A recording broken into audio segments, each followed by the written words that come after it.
نماز کی موٹیویشن، 5 وقت کا پکا نمازی بننے کی موٹیویشن۔ جس نے اللہ کی رضا کے لیے 40 دن تک تکبیر اولیٰ کے ساتھ باجماعت نماز پڑھی تو اس کے لیے 2 قسم کی برات لکھی جائیں گی، ایک آگ سے برات، دوسری نفاق سے برات۔ فجر کی موٹیویشن، رسول صلی اللہ علیہ وسلم نے فرمایا کہ جس نے فجر پڑھی وہ اللہ کی پناہ میں ہے، تو تم اللہ کی پناہ ہاتھ سے جانے نہ دو۔ جامعہ ترمذی کی حدیث ہے۔ ظہر کی موٹیویشن، جو شخص ظہر سے پہلے اور اس کے بعد 4 رکعتوں کی پابندی کرے گا وہ آگ پر حرام کر دیا جائے گا۔ سنن نسائی 1269۔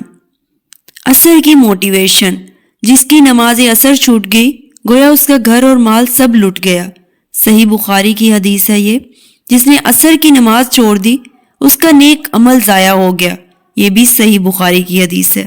مغرب کی موٹیویشن، میری امت اس وقت تک دین فطرت پر قائم رہے گی جب تک مغرب میں اتنی تاخیر نہ کرے کہ تارے نکل آئیں۔ سنن ابن ماجہ کی حدیث ہے یہ۔ عشاء کی موٹیویشن، بے شک منافقوں پر عشاء اور فجر سب سے بھاری نمازیں ہیں، مسند احمد کی حدیث ہے یہ۔